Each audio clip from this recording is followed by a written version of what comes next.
नमस्कार। आज हम कुछ बहुत ही आम चीज़ों के पीछे की केमिस्ट्री को समझने वाले हैं और आप हैरान रह जाएंगे कि ये कितनी दिलचस्प है। अच्छा जरा सोचिए, शराब, सिरका और साबुन। सुनने में ये तीनों चीजें कितनी अलग अलग लगती हैं, है ना? पर क्या आपने कभी सोचा है कि इन सब में कोई एक चीज कॉमन हो सकती है?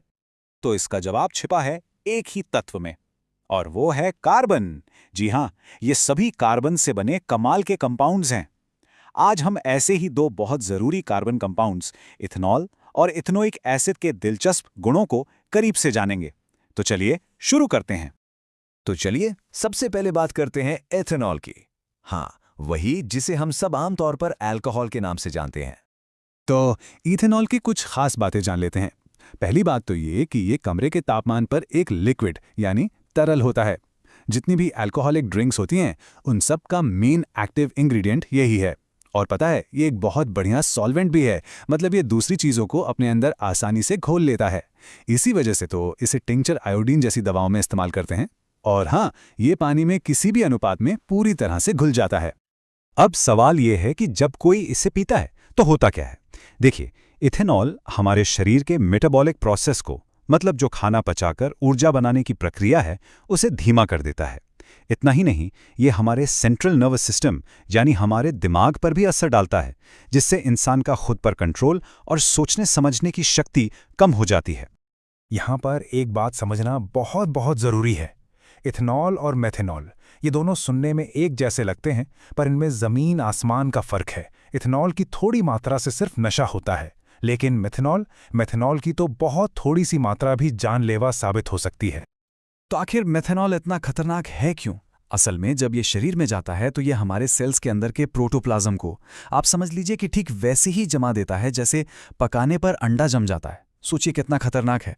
और सिर्फ इतना ही नहीं, ये हमारी आंखों की ऑप्टिक नर्व पर भी हमला करता है, जिससे इंसान हमेशा के लिए अंधा भी हो सकता है। अच्छा, अब जरा इसकी केमिस्ट्री में थोड़ा और गहरा उतरते हैं। सोचिए क्या होगा अगर इथेनॉल की प्रतिक्रिया सोडियम धातु से कराई जाए। जब ये दोनों रिएक्ट करते हैं तो दो नई चीजें बनती हैं, सोडियम मिथॉक्साइड, और साथ में निकलती है हाइड्रोजन गैस। तो ये तो थी इथेनॉल की कहानी। अब आगे बढ़ते हैं और बात करते हैं हमारे दूसरे ज़रूरी कार्बन कंपाउंड की, जिसका नाम है इथेनोइक एसिड। वैसे इसे एक और बहुत ही आम नाम से जाना जाता है, एसिटिक एसिड। आपको जानकर हैरानी होगी कि जब पानी में इसका सिर्फ 5 से 8% का घोल बनाया जाता है तो उसे ही हम सिरका यानी विनेगर कहते हैं। जी हाँ, वही सिरका जिसे हम अचार को खराब होने से बचाने के लिए एक प्रिजर्वेटिव की तरह इस्तेमाल करते हैं। और एक मज़ेदार बात, ये सर्दियों में अक्सर जम जाता है, बिल्कुल बर्फ की तरह।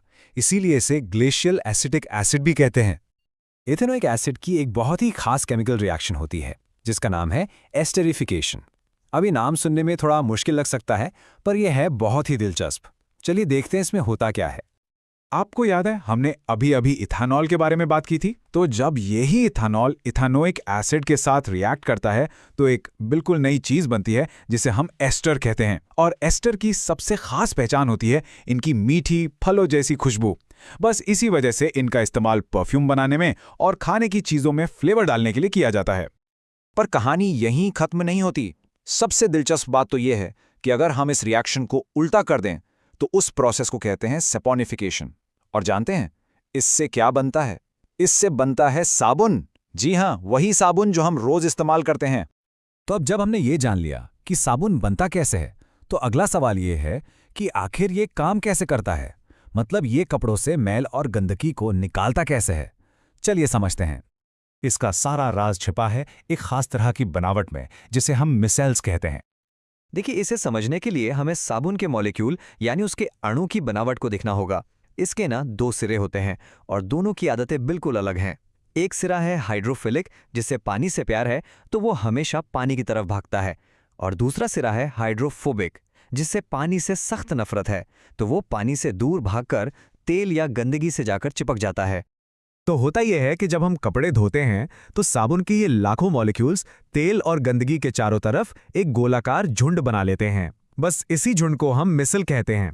इसमें गंदगी बेचारी बीच में कैद हो जाती है और फिर जैसे ही हम पानी डालते हैं, ये पूरा का पूरा मिसल गंदगी को अपने साथ लेकर बह जाता है और कपड़े हो जाते हैं साफ।